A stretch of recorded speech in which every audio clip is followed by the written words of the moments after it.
somewhat little known part of Japanese railroad history with you, and this is the Narita Airport Shinkansen line. This line was going to connect Tokyo Station with Narita Airport. So what happened was essentially back in the 1960s, Haneda Airport was going to reach its capacity at some near point in the future. So the Tokyo government decided to build a new international airport on the outskirts of the city. The location they chose was the Narita area, and they drew up plans for this massive international airport that would be able to accommodate, many more passengers and would serve Tokyo well into the future. But what happened was there was massive opposition to this airport. It was going to wipe out lots of villages and displace lots of people who were probably not going to be compensated properly. They were probably right.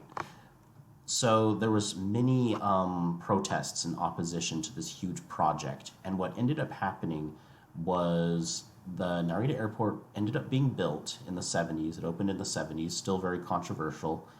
But the Shinkansen line was not opened with it. What happened was they made many concessions to the protesters, as they should have, and compensated them properly somewhat. And part of the concessions they made was they were not going to open the Shinkansen line, which would have wiped out a lot of other villages because, of course, they need to follow kind of a straight path. So it's not really an option to go around obstacles or villages, stuff like that. They have to make a tunnel or just demolish villages. That's kind of their only option. So what we were left with was an airport that did not have a rail access at the time. It was close to the Narita village area. Here is the Narita Airport, and I'll show you right here. This blue line is the route that the Shinkansen would take from Narita Airport. When they built the airport, they built this section of it already, this blue section, but it was just a short little section, and then they decided to stop the rest of the construction. So this section, which is mostly viaduct, is in use today, and it's in use by the current railroads that serve the airport, though they are not using Shinkansen high-speed trains.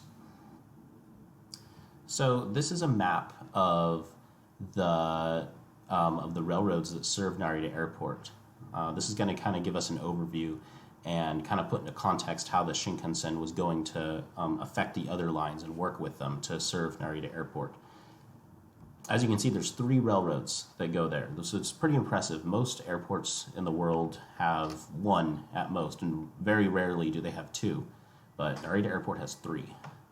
So this is the first one that we're going to talk about, which is the Keisei Electric Railway. This is the local line. I think this is the slowest way to get to Narita Airport, but it's also the cheapest, and it has the most stops.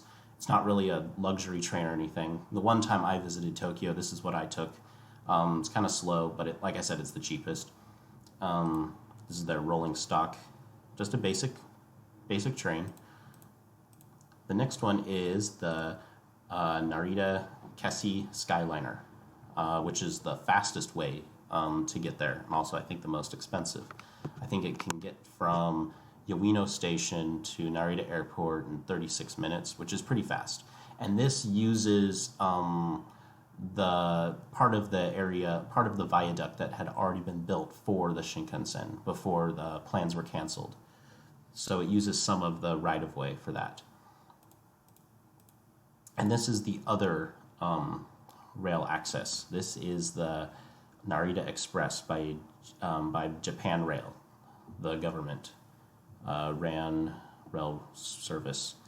Now this rail service is also an express service. It's kind of expensive, but I think it kind of takes a weird detour here at Chiba. So if you're coming from Tokyo Station, I think it does take a bit longer than the Narita Airport Skyliner. But it's still a nice way to get to the airport, and it goes beyond Tokyo Station. I just ended it here for simplicity's sake. It goes on to Yokohama, I think, and even to Haneda Airport and some areas out in the Kanto suburbs area. And this blue line represents the right-of-way that the Shinkansen would have taken. So as you can see, it uses some of the same path as the Skyliner, and then it cuts through here. There would have been a station here in New Chiba, in a New Chiba town. It was going to stop in Fumbashi Station, and then onto Tokyo Station. Down here is a map of the downtown Tokyo area, and I'm going to show you something interesting.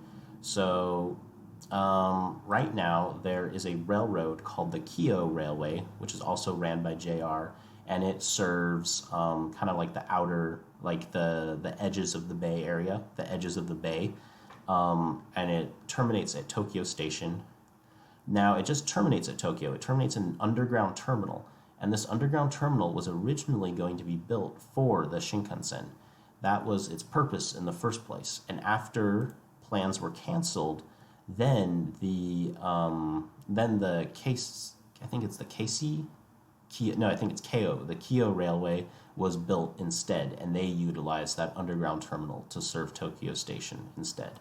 So here's a map, here's a line showing the route that the Shinkansen would have taken. It would have terminated at Tokyo Station underground in this terminal, and then headed out. The next stop would have been Funbashi, I believe.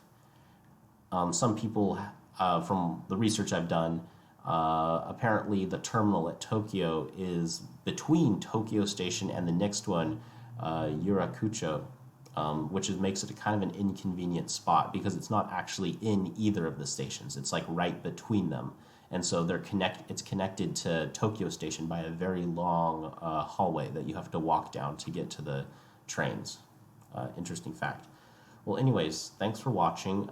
If you like this video, give it a like. If you didn't like it, then tell me why. But yeah, thanks for watching. Bye.